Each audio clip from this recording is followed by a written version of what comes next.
Hello friends, welcome to the course Multivariate Procedure with R. So now you can recall that in the last couple of lectures we have conducted the test of hypothesis for the mean in a univariate setup with one sample and two sample. Now from this lecture and in the next lecture we are going to understand how we can conduct the test of hypothesis about the mean or say now equivalently mean vector in a multivariate setup. So now, what will be the difference between a univariate setup and a multivariate setup? In univariate setup, we had only one variable and we consider only one variable at a time. For example, if I say if there are say three variables, height, weight and age. So in the case of univariate setup, we considered only one variable at a time. Say height, we collected the data on the height of the people and then we conducted a test of hypothesis H0 mu equal to some height.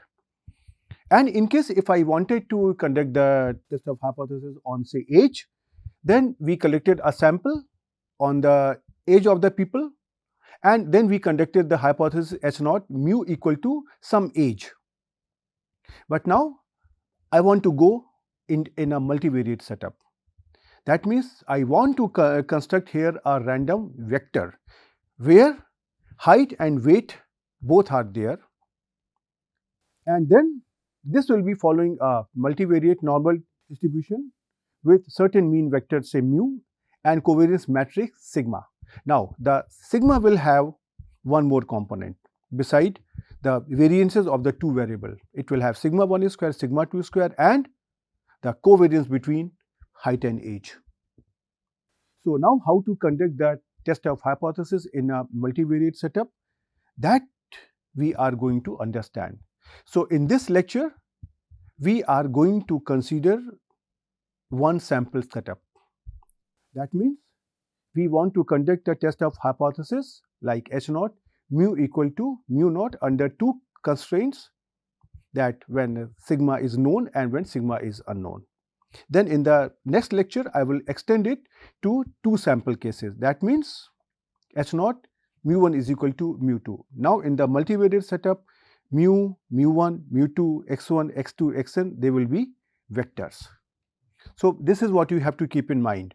And I believe that you remember what we have done in the case of multivariate normal distribution. So let us begin our lecture and we try to understand the test of hypothesis in one sample in a normal population in multivariate setup. Okay, so now we are going to consider the test for mean vector and in a multivariate data in one sample case, and the data is coming from a multivariate normal population. So now it is important for you that you remember whatever we have done in the case of one sample test. Right. In the one sample test, you can recall that we had considered two types of setups when sigma square was known and when sigma square was unknown. So when sigma square was known, then the proper test statistics was following a normal distribution, and when sigma square was unknown, it was estimated from the sample value. Then it was following a t distribution. Right. So now we consider here a random experiment which has got here in where the variable is a random vector. That means the variables are in a multivariate setup. So this random vector is defined, suppose here as say x underscore. So this underscore sign like this one is indicating that x is a vector quantity. So suppose if this is a vector of order p cross 1, it is like this, that the x1 is the first random variable, x2 is the second random variable and xp is the pth random variable. Something like x1 is my here height, x2 here is age, xp here is weight, etc., etc., etc. And we try to write down here it's x1, x2, xp transpose. Right. So now we observe the values from here and let this x1, x2, xn is a random sample in a vector setup. So now, yeah, I would like to have your attention that when I am speaking x1, x2, xn, then when I am dealing with the multivariate data, you have to understand it as if I am speaking x1 underscore, x2 underscore, xn underscore. That means x1, x2, xn are random vectors or vector observation, right?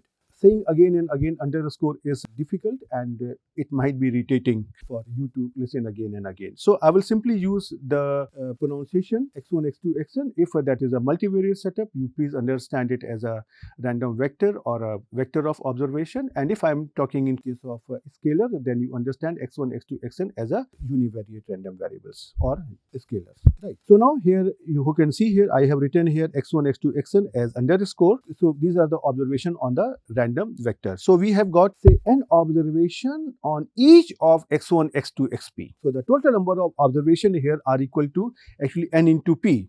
P variables, and each variable has got an observation, so there are np observation total. That is what you have to keep in mind, right? So this sample is coming from a multivariate normal population whose parameters are mean vector mu and covariance matrix here capital sigma, which is a positive definite matrix, and its PDF is given here like this, right? 1 upon 2 pi raised power of p by 2, determinant of sigma raised power of 1 by 2, exponential of minus 1 upon 2 x minus mu transpose sigma inverse x minus mu. Right. So now we are going to first consider the case when sigma square is known in a univariate setup. It is just to make you understand, just to recollect what we have done in the past. So in the univariate case, we assume that this x1, x2, xn, this is coming from a univariate normal distribution, normal mu sigma square, and we assume that sigma square is known, or the other option is that sample size is more than 30, right? In this case, the test statistics was given by x bar minus mu upon sigma by root n. So we try to compute the value of the test statistics using this ZC, which follows a normal 0, 1 under the null hypothesis h naught mu equal to mu naught. That is when h naught is true, then ZC will follow a normal distribution with mean 0 and variance 1. Now we try to extend it to a multivariate case. So now we have here x1, x2, xn, which are in the form of vectors. So this is my random sample from a multivariate normal distribution with parameters mean vector here mu and covariance matrix sigma, which is a positive definite matrix. And suppose we want to test the null hypothesis h naught mu equal to mu naught. Now what does this mean? If you try to see, when I try to write down here mu equal to mu naught like this vector quantity, it is equivalent to, I am trying to write down here the means mu1, mu2, mu p, which is equal to here some known value mu1 naught, mu2 naught up to here mu p naught. So this is going to be the same if mu1 is equal to mu1 naught, mu2 is equal to mu2 naught, etc., mu p is equal to mu p naught. Right, that we know. But this is what I mean by this thing, right? So this mu0 is p cross 1 vector of some known values. Now if you try to consider the multivariate analog of this here ZC, then it is given here by this x bar minus mu naught transpose sigma inverse x bar minus mu naught. And this statistics follows a chi-square distribution with p degrees of freedom under h naught when h naught is true, that is mu is equal to mu naught. Well, I am not giving you here the proof. There is a solid mathematical proof for this statistics also, but here my objective is not to give the proof but to show you the applications. Right. Now if you want to compute this statistics in the R software, then as of now there is no built-in command, right? But if you try to look at this statistics, what do you want here? You just need x bar, you just need to specify mu naught, and you need to specify this sigma inverse. So you know that earlier we had discussed that if you want to compute the sample mean vector, then the command here was here column means, right? And if you want to find out the inverse of a matrix, then the command is solve, right? Inside the parenthesis you have to write down the bracket. So using these commands, I can very easily write down the expression or the syntax for computing this statistics x bar minus mu naught transpose sigma inverse x bar minus mu naught, right? So if you try to see what are going to be the steps, so the steps are here that I have to specify the data in the form of a matrix. I have to specify the mean vector mu0, which I am indicating as here mu0. I have to specify the covariance matrix sigma, which I am indicating by here capital SIGMA. Then I have to specify the level of significance. Then I have to find out the n, which is the number of rows in the data matrix here x, and p is here the number of columns in the x matrix. Now if I want to find out here x bar, this mean vector, then it is here call means x. And if I want to find out here the sigma inverse, then it is here solve sigma. Now if I try to write down the test statistics, it will be here n into transpose of x bar minus mu naught. So this t here is indicating the transpose. And this is here the matrix multiplication, then sigma inverse, and then matrix multiplication, and then here bar x bar minus mu naught, and mu naught is also given to us. So now I can compute this statistics Z2, right? So Z2 will follow a chi-square distribution under H naught. So now the p value will be computed for this statistics by the command pchi sq, where q is equal to Z2, degrees of freedom is equal to p, and lower dot tail is equal to false. If you try to recall, when we discussed the chi-square t and f distribution, at that time we had talked about these things. And your decision is going to reject H0 in favor of H1 at 100 alpha % level of significance if p value is less than alpha. Rule is here the same, whether univariate or a multivariate, right? So now let me try to take here a very simple example to explain you. Well, I'm trying to take here only couple of variables and say smaller number of observations, so that I can show you clearly here what is happening. So suppose if I say here that I have here 5 persons, and we call them as a person number 1, 2, 3, 4, 5. And we have considered 3 variables here: age, weight, and the hemoglobin level. So the age, weight, and hemoglobin level of these 5 persons have been obtained. For example, for the person number 1, the age here is 10, weight is 35, and hemoglobin level is 11 for person number 1. Now for person number 2, the age is 15, weight is 40, and hemoglobin level is 12 for the person number 2. Similarly, for person number 3, age is 20, weight is 45, hemoglobin level is 13, and this is person number 3. Then for person number 4, the age is 25, weight is 50, and HB is 14 for person number 4. And similarly here for person number 5, the age, height, weight, and hemoglobin level are 30, 55, and 15. They are in some proper units. And suppose we want to test here the null hypothesis H0 mu equal to mu naught at 5% level of significance, and suppose mu naught is given to be here 25, 45, 13 transpose, right? And suppose sigma is known. So just for the sake of simplicity, I am taking here diagonal matrix of here 1, 2, 3. You can take any positive definite matrix here, no issues. My objective here is only to explain you and demonstrate how it is going to work, right? So if you try to see, these are my steps, what I have taken here. In the step number 1, 2, and 3, I am indicating the data, what I have said. Then in the step number here 4, I am trying to create here the matrix of this age, weight, and hemoglobin data. Then I am trying to specify here the mean vector and sigma matrix in the step number 5 and 6. And then I try to define here this here number of rows and number of column to specify the n and p. And then I try to find out here the x bar, that is the mean vector, by this command here bar dot x. And then I am trying to find out here this here sigma inverse by writing here solve sigma. And then in the step number here 11, I am trying to write down here the statistics. Z2 is equal to here like this. And then the p value is computed by here this command here, the same command at step number 13, and then I will get here the p value. So this is step number 12, and step number 14 will give me the value of the chi-square statistics and p value, right? So this is the data set in a neat way. Now if I try to see the data in the matrix format, looks here like this.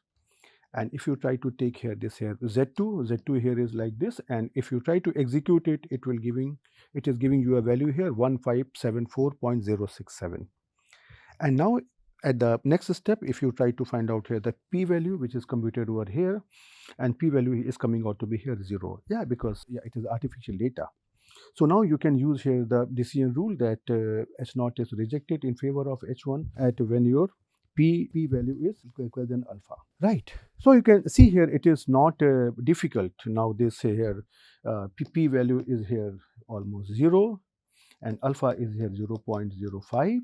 So you can see here this p value is less than alpha, so this H0 is rejected. So the conclusion here is reject H0, right? Okay, and then you can see here, this is here the screenshot. So let me try to show you this thing on the R console also. So I will simply try to just copy and paste here these things here so that I save the time. And if I try to do it here, you can see here that the Z2 statistics is coming here like this, and p-value here is coming out to be here like this, right? So now similarly you can take some more example and try to do such exercise. Right. Now after this, I try to consider here the next case when this variance or equivalently the covariance matrix is unknown. So just for your revision, I am taking the univariate case so that you can recall, and then I will try to extend it to a multivariate case also. Right. So in the univariate case, you remember that we have taken a random sample x1, x2, xn from normal mu sigma square, where mu is unknown, sigma is also unknown, population is normal, and the sample size is smaller, less than equal to 30. And we had used the test statistics TC, which was x bar minus mu upon s by root n, that was following a T distribution under H0, where the variance S square is estimated by S square, right? So now I would like to extend it to a multivariate case, right? So I am assuming that now this x1, x2, xn, they are the form of vectors of values. This is a random sample of size n from multivariate normal distribution with parameters mu vector and covariance matrix sigma, and sigma is unknown.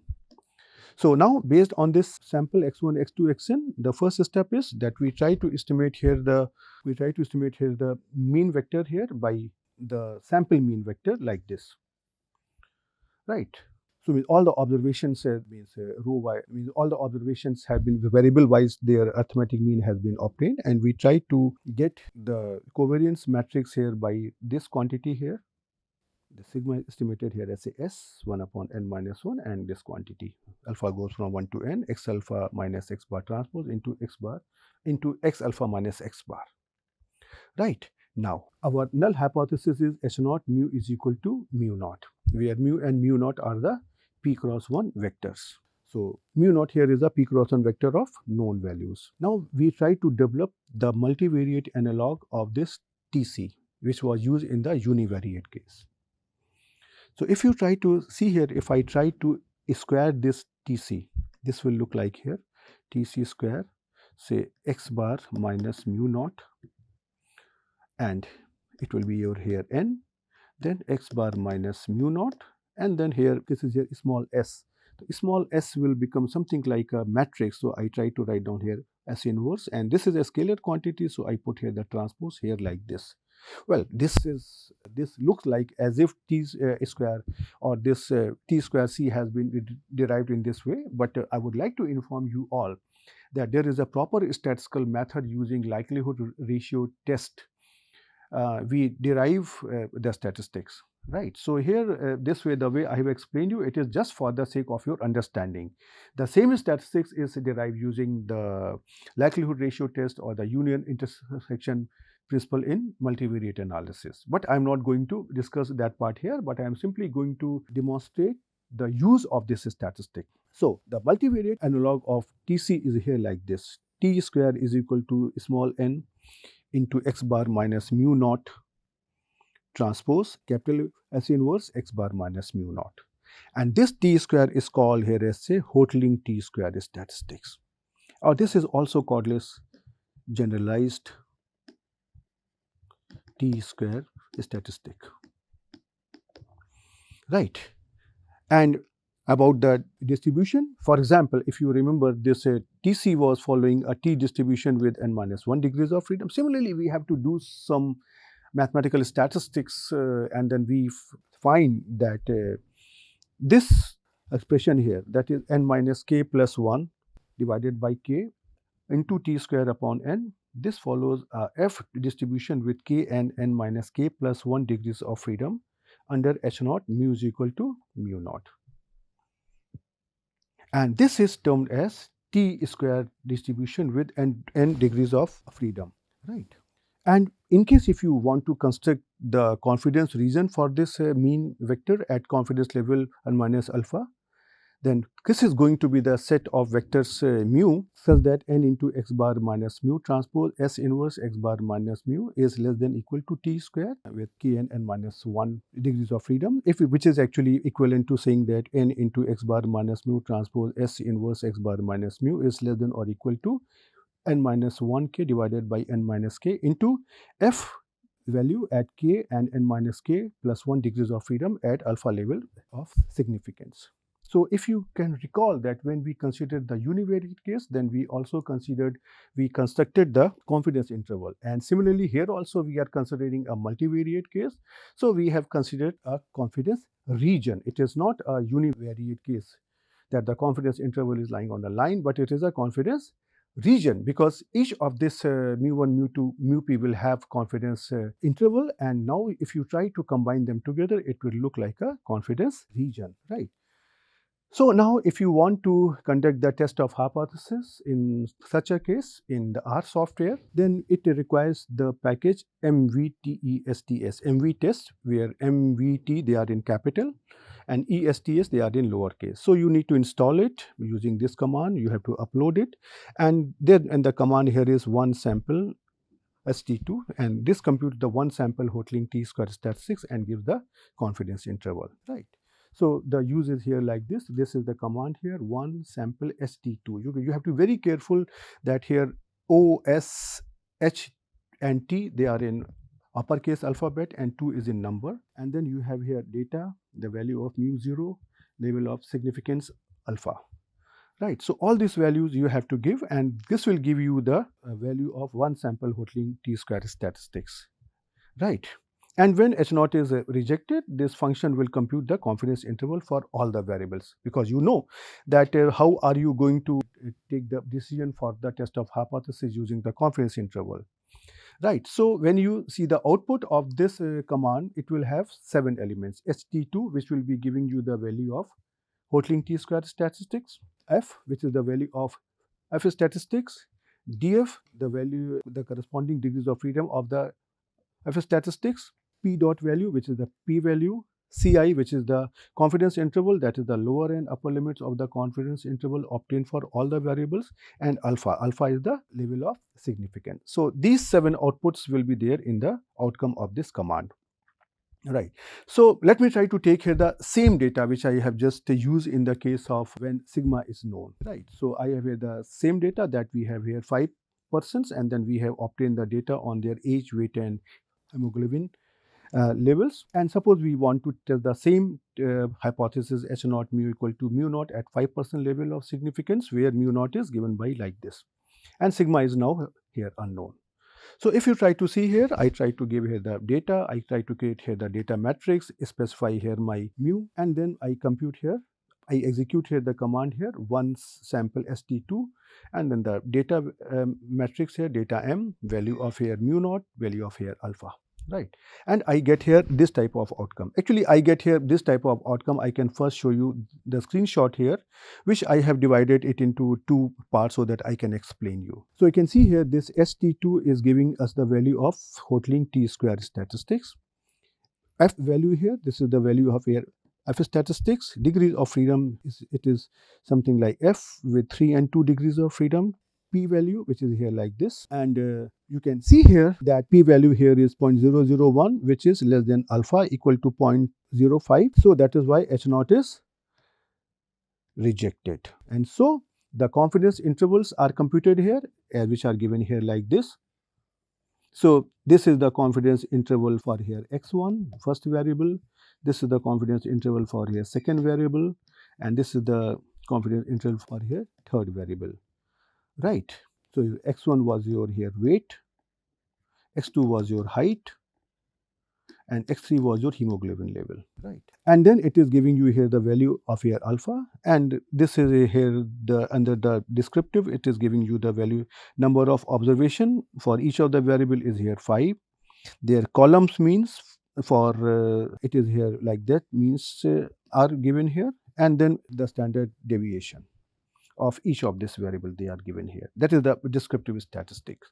So you can see here it is not very difficult to execute it, and you can see here that if I try to execute it on the R console here, then it is not that difficult, it is very easy. So I try to just copy and paste this commands, and if I try to use here, first I have to upload here the this package, right? So if you try to see, I already have installed this package on my computer, so I have to use here the library mv test. So if it is here, so and then if you try to see here, I try to use all these things over here, and I try to see here, this is here like this. So you can see here, if you try to go here, this is here the value of t-square statistic, this is value of here f statistics, this is here degrees of freedom, this is here p-value, this is here the confidence interval, and this is here the alpha value, this is here the descriptive statistics, that is the number of observation, means, standard deviation, and it is describing here what is this test. So this is one sample HT2, and this is here the class, right, where it belongs. So now you can see here, it is not very difficult to do it.